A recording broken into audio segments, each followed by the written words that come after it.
Pero Vaz de Caminha, já ouvi falar, né? Pero Vaz de Caminha é o cara que escreve as cartas relatando como é que são as navegações. A minha única pergunta era saber como é que essas cartas chegavam lá.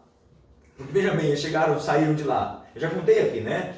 Eles saíram lá. Quem é que vem liderando as caravelas? Como é que é o nome dele? O líder das caravelas, o descobridor do Brasil, quem foi? Bom, chega Pedro de Lara, né? O Chaves Pedro de Lara. Quem foi o conquistador do Brasil? Pedro de Lara, diz o Chaves. Pedro Álvares Cabral, ok? Na verdade, sabemos que ele não descobriu nada, né?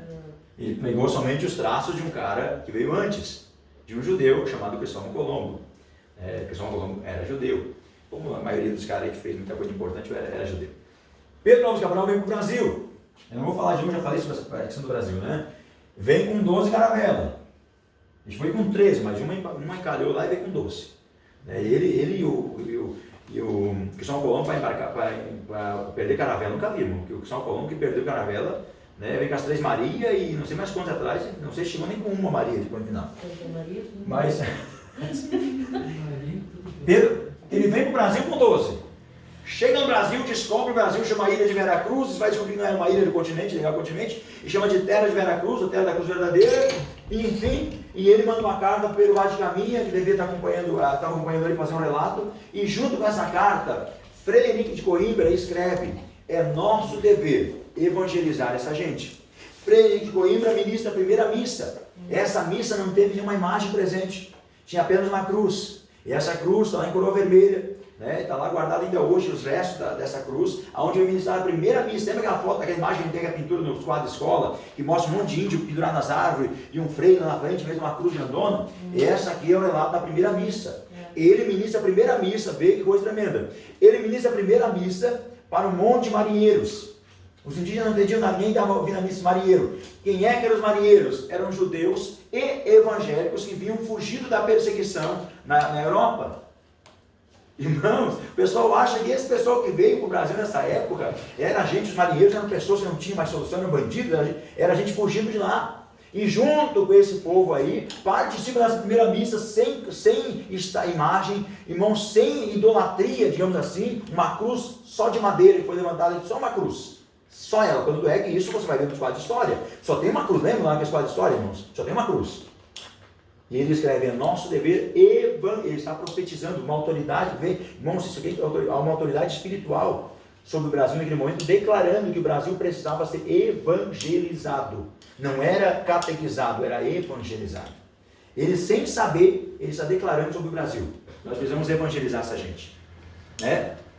E dali em diante a coisa não, né? Aí nós estamos aí em 1500, aí acontece o seguinte: conseguimos o país longe da praga protestante. Envia o pessoal os jesuítas para cá e vamos evangelizar os índios. E começa a evangelizar e catequizar os índios. E aí vem os bandeirantes. Inclusive queimaram a estátua do Borba Gato lá em São Paulo, né, irmãos? Querem queimar a estátua da Princesa Isabel e chamando o pessoal de racista, né? A Princesa Isabel que libertou, irmão. Eu não entendo esse povo, os povos não sabem o que estão fazendo mais, né? Já vi isso no Face lá, estão querendo, agora vamos queimar a estátua da Princesa Isabel no Rio de Janeiro. Meu Deus do céu! Princesa Isabel está esquecendo a Lei Áurea. Queimaram a estátua do Borba Gato lá, enfim. Não vai mudar a história, né? Pode queimar, não vai mudar a história. E os bandeirantes vêm, enfim, aqueles conflitos todos, há muito derramamento de sangue, os indígenas não se renderam de qualquer jeito, irmãos, né? Os indígenas eram os donos da terra, foram tomados de surpresa, tá certo? Que não sabiam quem que era, né? Mas enfim, eles vêm nesse momento aqui, e o pessoal diz: vamos instalar um povo agora 100% católico. Eles começam a mandar a gente lá para o Brasil. E começa, porque daí nesse momento, irmãos, vai ter aquele momento das capitanias hereditárias, que não vão entrar nesse mérito, né? A questão da divisão com a Holanda, que eles vão entrar também na terra brasileira naquele momento, e tem toda aquela questão que não possam entrar, são ligadas à história brasileira. Vamos somente ter esse entrada dos portugueses do Brasil. Os evangélicos vêm junto, o judeu vem junto. O povo ministra uma missa e eles profetizam. Eu penso que já tinha crente ali profetizando: Senhor, essa terra vai ser evangelizada. Já tinha judeus dizendo: Senhor, nós estamos aqui, Senhor. Pensa só, irmãos. Sem saber de nada. Eles trouxeram os caras para cá. Aí vai sair daqui Barzilai, Barzilai. Eu já falei sobre ele, né? Esse cara é um vendedor de madeira, que vai começar a exportar madeira. Ele é judeu, todo judeu comerciante, começar a vender madeira para a Europa, enfim. E aí Barzilai, de onde vem o nome Brasil, né? Está ligado às 4 esposas de Jacó, né? Não vou entrar nesse verso, já falei em uma outra oportunidade. Só que eles disseram assim, vai ter só crente, só católico nesse país. 1555, o Brasil é chamado de a França Antártica naquele momento, que isso também é história secular. Na Guanabara, um grupo de evangélicos começa a se reunir. Haviam 6, acho que eram 6, não sei se eu anotei aqui, eram 6 evangélicos, não me falha a memória, começam a se reunir. 6, 7 evangélicos só. E começam a vir pessoas da França, até que foi chamada de França Antártica, a Baía de Guanabara, que era a região da Guanabara, chamada de França Antártica. E eles começam a chegar ali e começam a se reunir, porque acontece o seguinte, os católicos iam trazer católico para o Brasil, mas junto veio essa praga protestante, já tinha vindo os crentes junto na primeira caravela. E quando eles chegaram no Brasil, irmãos, eles começaram a se reunir, começaram a fazer os cultos. Automaticamente a autoridade que havia no Brasil naquele momento, a autoridade imperial que está no Brasil aqui, colocou eles na parede, colocou todos eles dentro de um navio e expulsou eles de volta para a França. Mandou de volta para a França. Só que haviam 4 que, segundo a história, não comportou o navio, não comportava mais ninguém levado no navio. Bem, não tinham, sei lá quantos, 100 pessoas, não era 104, né? Mais 4 ficou para trás. Eu acredito que eles deixaram para trás para dar de exemplo. E dos 4, eles tiveram uma noite para poder no outro dia apresentar a defesa deles para eles não serem mortos. E naquela noite é escrito o Tratado de Fé da Guanabara, o primeiro tratado de fé escrito. Irmãos, 1500, descobriram em 1555 já tinha um tratado de fé no Brasil. Irmão, Deus tinha um projeto para o Brasil. 1500, Frei de Coimbra está profetizando sobre o Brasil e um grupo de evangélicos e judeus ainda bem. 1555, estão escrevendo o primeiro tratado de fé da Guanabara. No outro dia eles têm o tratado de fé. E diz assim, no tratado de fé da Guanabara vai dizer que eles não podem negar a fé que eles tinham. Não podem negar o Cristo que eles serviam. Resultado, dos 4, 3 são mortos. Assassinados na Baía de Guanabara. O sangue dos crentes já começa a verter na Baía de Guanabara. Detalhe, a Baía de Guanabara é um lugar lindo, é um lugar extremamente poluído hoje. Extremamente poluído, que não dá para suportar o cheiro. Tem lá aquela lagoa que entra lá, de tão poluído que é. É um lugar muito lindo. Naquele momento, o sangue dos cristãos, dos evangélicos protestantes começa a ser derramado em solo brasileiro. Só que um deles não morre, né? Um deles não é morto, eu já contei aqui, né? Porque o único alfaiate tinha no Brasil, então para não matar, só tinha um alfaiate no Brasil. Aí para não matar ele, deixaram ele vivo. Se foi essa a justificativa ou não, alguns dizem que ele negou a fé, e não sei, mas o certo é que a semente ficou. A semente ficou. Isso em 1555. Em 1624,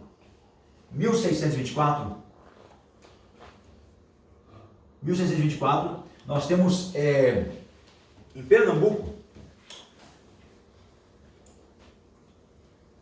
detalhe que Pernambuco hoje, na região do norte do país, no nordeste do Brasil, é a região onde estão as maiores igrejas pentecostais do Brasil estão lá, norte e nordeste. Muita gente lá, pastor Fernando, muita gente lá que vai, 80% é evangélico. Quem não anda desviado? 80%, assim, bem... Pessoal crente. E as igrejas? As igrejas são gigantescas, irmão. Isso. Uma igreja para 10 mil membros, uma igreja para 10 mil pessoas sentadas. Sim. Como é que coloca 10 mil pessoas sentadas numa igreja?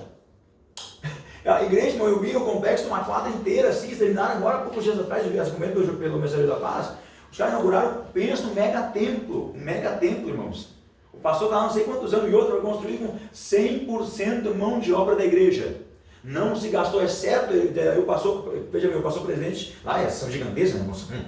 Imagina, uma igreja para 10 mil membros, o pastor presidente colocou um pastor para ser responsável pela construção, esse pastor é engenheiro, e ele diz, a única coisa que a igreja gastou de mão de obra foi na parte da estrutura para a sustentação. 100% de tudo que foi feito ali, foi feito no mutirão. Demorou anos para fazer, mas 100% no mutirão. No final da igreja, no final do ano da semana, a igreja todo lá trabalhando, era pedreiro, era servente, irmãs, diz que irmãos, 10, eu olhei aquelas, meu Deus, imagina, irmãos, é muita gente. Isso aqui a gente ouviu na Europa, 5 mil pessoas sentadas.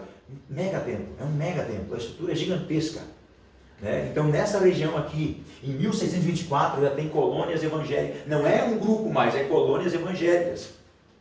Em 1624, veja irmãos, como o tempo aqui é muito curto, de 1500 a 100 e poucos anos já tem colônias evangélicas, só que essas colônias são de evangélicos protestantes da Alemanha, então eles não pregam para ninguém, eles não evangelizam ninguém, eles só vêm, os pastores só pastoreiam a igreja deles, né? Eles não têm aquela questão de pregação, tanto é que pode ser proibido inclusive, né? Mas naquele momento não tem pregação evangélica, mas já tem uma colônia, ou seja, há uma bandeira do evangelho tremulando em solo brasileiro. E falamos de norte e nordeste, onde hoje é o maior berço. Irmãos, lá é crente para todo mundo é lado. Dá um chute lá, sai 10, 12 km de baixo. Quem viu a menina jovem ontem à noite, a Érica cantando na sétima, cantando, essa menina me vem para um culto. Eu estou falando dela porque é um exemplo muito legal para ser falado. Ela vem, está sozinha aqui, a família dela não é daqui, é de lá, e ela, menina que fez 8 anos aí, ela vem, vai para o setorial no Santa Rita lá, com jovens, Deus, irmãos, a glória tomou conta lá. Eu faz tempo que não vejo isso. Jovens falando, mistério, profetizando, saltando, dançando o Espírito. Olha, eu pedi para os líderes e pôr as mãos, eu pedi para os líderes, agora vamos virar e vamos pôr as mãos sobre os jovens ali. Deus me direcionou para mim, não sabia o que Deus ia fazer. Irmãos, eu vi gente, eu digo faz tempo que eu não vejo, eu como crente, não vejo na igreja. De lá meio de jovens. Deus começou a tomar, a renovar, foi coisa do céu. Essa mensagem lá, 10 e pouca da noite. Vem para casa. E vai para cá, vem para cá, nós levamos lá em casa, se não me engano. Eu acho que levamos lá em casa, alguém levou. Enfim, de lá foi com uma vigília até 3 horas da manhã nas Nações. Até 3 horas da manhã. E ela, domingo de manhã, 7 por meia de pé, veio buscar o domingo aqui na sede. Aí eu fico olhando assim, Jesus não vai estar grande. E eu também vai escrever. Eu vejo bem, saiu, foi uma vigília. Na vigília, foi dormir 3h30, 4 horas da manhã, porque o jovem, depois que termina o evento, ele fica mais de 1 hora conversando. Vem para a escola dominical domingo de manhã, parece a escola dominical, motivada, vai para casa, volta para a coreografia, vem às 6 horas para a igreja para ensaiar para a coreografia, fica, canta. Eu fico assim, Jesus amado, eles são de lá, essa região, irmãos, eles são, sabe, os cultos lá terminam 2, 3 horas de culto. Não é que eu moro em pouco e não olhando para o relógio. Detalhe, pastor Pedro Lopes conta, para você chegar na igreja, nós temos que chegar 1 hora antes de conseguir lugar para sentar. Não sentar lá fora, na janela. E fica lá horas, e 2, 3 horas de culto. Irmãos, o sarrafo pega. Lá ainda se prega costume, prega unha, cabelo. E irmão, o pau pega. E o povo, glória a Deus, chamando para língua estranha. Nós aqui, se apertar um pouquinho, saímos da igreja. Então, mas enfim, voltando aqui. 1624, já existem colônias no Brasil. Né? Aí nós temos um fato importante no Brasil aqui. Estou correndo porque eu vou terminar bem cedo hoje. Fato importante no Brasil. Em 1822, acontece o quê? A independência do Brasil. Brasil, não é aquele negócio, ele comprou a independência, todo mundo sabe disso, né? Em 1822, o Brasil se torna independente, se torna um país independente e o Estado permanece católico, afinal de contas, o Estado está ligado com a igreja, está ligada com a igreja em Portugal. Mas durante 70 anos, 70 anos aqui, o Brasil foi explorado por uma coisa que a gente conhece como Santinho do Paoco.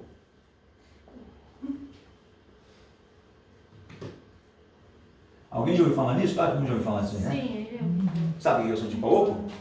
Aí, durante 70 anos, a igreja transportou de Minas Gerais, a igreja de Minas Gerais, para Portugal, toneladas de ouro dentro das imagens esculpidas por Aleijadinho e Companhia Limitada. As imagens eram feitas grandonas, poucas por dentro, e eles entupiam de ouro, os padres entupiam de ouro dentro, e como todo ouro. Lembra aquela história? Irmãos, isso aqui para ver como, irmãos, as nossas verdades são aqui dentro, a gente nunca percebe. Lembra aquela história de que se alguém encontrasse uma coisa sagrada, a gente levava um padre a benzer, um padre abençoado? Irmãos, lembra dessa questão? Eu cresci assim, ouvindo a história da minha mãe. Lembra? Que primeiro não pode encostar, se achar que tem que levar um padre para benzer primeiro. Porque toda pedra encontrada, antes de poder ser usada, tem que ser abençoada. Aí o padre abençoava. Abençoava e ia para Portugal. Aí deixavam 10% aqui, 90% para Portugal. 10%. Só que isso foi descoberto pelo imperador Dom Pedro I, Dom Pedro II, que o ouro estava indo para o pai dele e para o vô dele. Né? Então ele disse, não, fechou a fronteira. Só que para fechar a fronteira, para impedir isso, ele tinha que criar uma coisa, ele cria o Estado laico. Irmãos, não é o Estado laico, o Brasil não é católico desde a sua independência. 70 anos depois, o Brasil logo depois, o Brasil já corta laços com Portugal, corta laços com a igreja portuguesa, perdão, e o Brasil passa a ser um Estado laico. E o que faz Dom Pedro II para fazer isso? Dom Pedro II era amigo, deixa eu ver se eu anotei o nome dele aqui, era amigo de um cara, de um escocês, e Dom Pedro II, Da Escócia também tem uma história tremenda, né? Porque a Escócia, o nome dele agora, ele grita na Escócia, da minha Escócia não morrerei, né? há um grande avivamento, porque esses países são os berços dos avivamentos, Inglaterra, Escócia, esses países são os berços do grande protestantismo na época. Mas Dom Pedro II, ele era amigo de um cara chamado, deixa eu ver se eu colocar o nome dele certinho aqui, Robert Reid Calais, não sei se se fala assim, mas enfim, se escreve assim. Esse cara é um escocês, que é um pregador. Esse cara é um escocês que é um pregador, e era amigo de Dom Pedro II. E Dom Pedro II traz ele para o Brasil. E junto com ele, deixa eu ver se eu anotei o nome desse cara aqui. O Brasil, deixa eu ver se eu anotei, eu acho que anotei o nome dele. Que é Avignon. Avignon é o cara que vai trazer a igreja presbiteriana do Brasil, que vai ter lá no Rio de Janeiro, tem uma mesa, inclusive tem a primeira reunião que foi feita, foi feita uma estátua dele, tem os 2 missionários e a mesa no meio. Né? Ele vai trazer para o Brasil, graças a esse homem aqui em Avignon, que eles influenciaram Dom Pedro II, porque para cortar laço com a igreja católica, era preciso instituir uma nova igreja. Qual era a melhor forma? Era trazer uma igreja evangélica. E aí ele traz para o Brasil um movimento evangélico. E os primeiros cultos evangélicos no Brasil são ministrados dentro da sede do governo brasileiro. Irmãos, é profético de novo. Quando o Brasil é declarado descoberto, é declarado que era preciso evangelizar essa gente. Quando o Brasil se declara independente, logo após cortar laço com a coroa portuguesa e com a igreja católica, o que o imperador faz? Ele faz um culto na sua casa, na sede de governo, irmãos. É profético isso aqui. Sabe, nós estamos debaixo da profecia.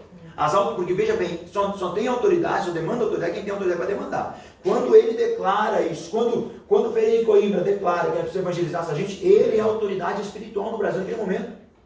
Ele está declarando, vamos evangelizar. Agora, a maior autoridade do país, o imperador, declara, vamos fazer culto aqui. E o que acontece? Ele começa a influenciar o evangelho do Brasil. Ele manda construir igrejas em vários lugares, para onde tivesse uma aglomeração de crente, ele mandava construir uma igreja, e o Império Brasileiro começa a fomentar a criação de igrejas em todo o Brasil. Isso vai andar muito rápido. Isso aqui vai dar gás para a chegada dos movimentos evangélicos no país. Temos que entender que cresceu tanto de igreja, irmãos, estamos falando aqui de logo após a independência, 1800 e pouco em diante. Mas isso foi tanto crente no Brasil, irmãos, formou tanta igreja, isso na época, tá? Formou tanta igreja que o imperador teve que fazer uma reunião com os pastores da época. É o seguinte, na mesma rua tem 4 igrejas. Isso aqui já é histórico, não é antigo já. Né? Tem 4 igrejas. O povo que hoje é metodista, amanhã é wesleyano. Amanhã é batista. Amanhã é reformado. Então é o seguinte, cada um cuida do seu povo. Ninguém visita a igreja dos outros. O pastor, veio o irmão imperador, não pensa que está dizendo uma coisa de hoje em dia, irmão. Você ouviu a revelação de Deus? É o seguinte, não visite as igrejas dos outros, cada um tem na sua igreja. E não façam culto no mesmo dia.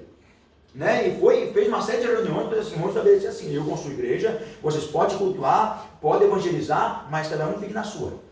Porque está virando uma coisa, o povo da hoje estava aqui, daí começou a ter briga, divisão, aquela coisa toda. Nós estamos falando de uma época que não era muito a briga teológica, era a briga na bancada mesmo. Então, o imperador, para querer não ver uma coisa pior, proibiu. E isso, detalhe, parece uma coisa normal, moderna, né? E aí começou o quê? O crescimento evangélico, do Evangelho do Brasil, começou a trazer para cá as missões. Nós estamos aqui em 1871. 1871, vem para o Brasil a missão metodista.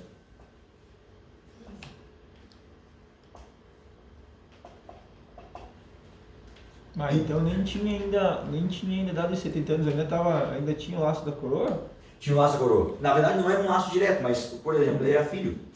E o poder que o Estado português tinha sobre o Brasil ainda, porque o Brasil comprou, irmãos, eu falei na aula passada, a independência nas margens de pirâmide, mas que é um fato para se lembrar, bonito, mas ninguém de nós vai entender que alguém vai lá juntar um rio, vai ter que ter independência ou morte. Um país que nem tinha exército ainda, que está em formação, um país que não tinha nada, vai contra o maior império do mundo. O cartão. Foi comprado.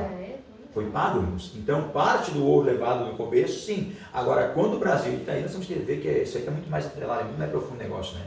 Nós compramos independência, mas nos tornar independente, como a a princesa Isabel assinou a Lei Áurea hoje, e a partir de hoje todos os escravos são libertos, ok? Isso é muito bonito isso aqui. Mas vamos ver o que seguiu. Agora o povo que tinha a senzala para dormir e a comida para comer, embora o grilhão no pescoço, não tinha mais nem a comida nem a senzala. E eles voltaram a ser escravos, sim, voltaram a ser escravos de novo, só que agora por salários desse tamanhozinho assim, voltaram a ser escravos, não mudou. Não mudou nada. Por tirar e não dar o, tirar, não é dar o peixe na pesca, não foi ensinado. Então cortou, acabou com a escravidão. Muito bonito. Acabou com a escravidão. Daí o que eles fizeram? Foram pegar o povo morando de fome nas ruas, criou-se as favelas, começam a surgir a partir dali, porque eles não tinham para onde ir, não tinham como retornar para a África, não tinham, eram nascidos no Brasil, uma grande maioria já, tinha laços brasileiros, né? Não tinham onde morar, não tinham o que comer, e estavam jogando ao léu. Começaram a padecer de fome e voltaram os senhores dos escravos, agora não eram mais escravos, eram funcionários, mas eram tratados nem escravos. Junto com isso aí também, vem a questão dos italianos do Brasil, que também foram trazidos para o Brasil também para trabalhar aqui, enfim, a terra das promessas, né? A terra dourada, né? E na verdade acabaram quase sendo escravizados da mesma forma que no Brasil também, mas é outro assunto. da borracha e assim por diante. Outro assunto que já não dá para abranger porque é muito longo, mas está ligado a isso, né? Mudou a escravidão, só mudou só mudou da corrente do pescoço com um salário mega mínimo. Porque é o seguinte, a partir de agora eu te pago tanto, porque nem a paz de Augsburgo. Não, a partir de hoje, um país evangélico, aquela coisa, mas não se pensou como é que ia fazer isso. Né? Agora faz ou não, mas na Lei Áurea. Claro que foi importante demais o que ela fez. Ela bateu o martelo de eu, como soberano do Brasil, declara a Lei Áurea. Pronto, claro que não foi de vontade própria, foi forçado. Né? Isso aí tem toda uma questão histórica por trás que a gente não dá para entrar, mas que foi forçado. Dá para entrar hoje, no caso, não tem tempo.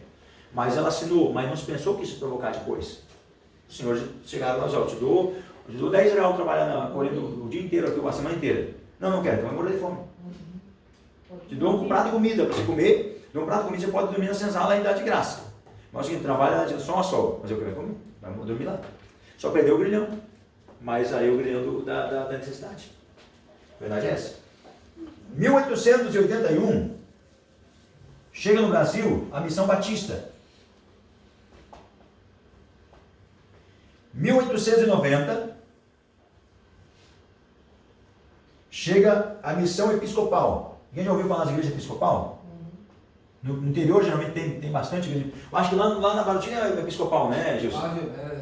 Perto da ponta. Isso, exatamente, igreja episcopal. E isso está ligado a esse momento aqui. Vamos ver que são igrejas tradicionais antigas, que acabaram, praticamente acabaram. Praticamente não existem hoje. São igrejinhas assim, não tem expressão nenhuma. Mas chegou em 1890. E em 1893, chega ao Brasil a missão, a organização Help Brasil. Já começou a dar umas coisas bonitas, né? Help for Brasil. Socorro no Brasil. 1893. Ou seja, o Brasil já tinha proporção para crescer.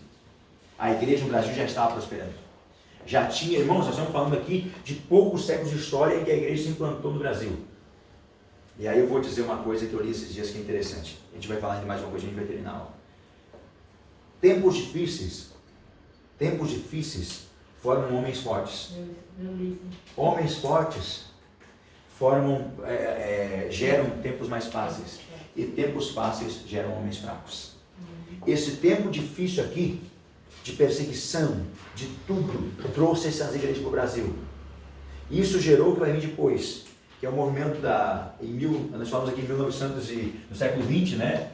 No século XX que nós falamos em 1911, 1910, chega no Brasil a congregação cristã.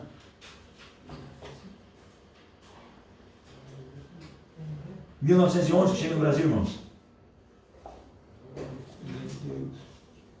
A Assembleia de Deus.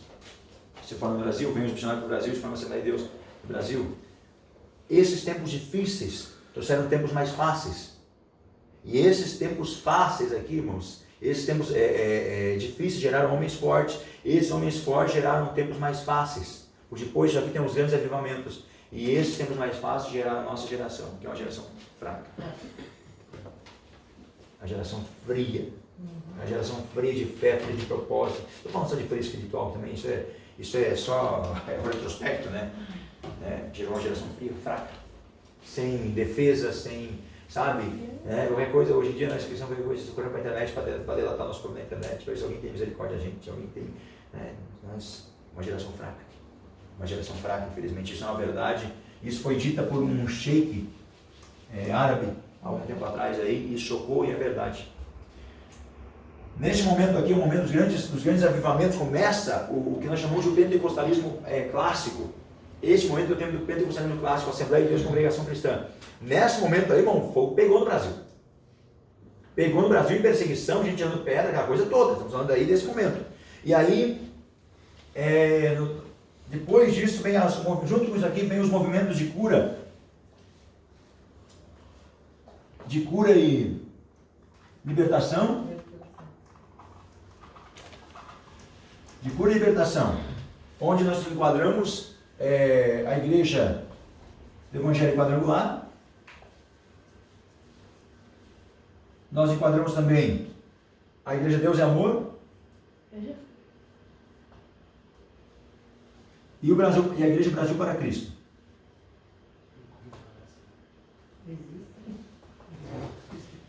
A igreja Brasil para Cristo é interessante, né, irmãos, que é formada foi fundada por um ex-ator, ou um ator, né, de Hollywood, né, que se converteu, e até, eu não lembro o nome do ator, era um ator até famoso na época, se converteu e fundou essa igreja como missionário, e em alguns lugares do mundo é muito forte ainda, mas em alguns lugares do país perdeu muito forte ainda, mas perdeu muito nos últimos anos. Essa é a segunda fase. A primeira fase veio forte, gerou uma fase mais promissora. E aí vem a terceira fase. Em 1970.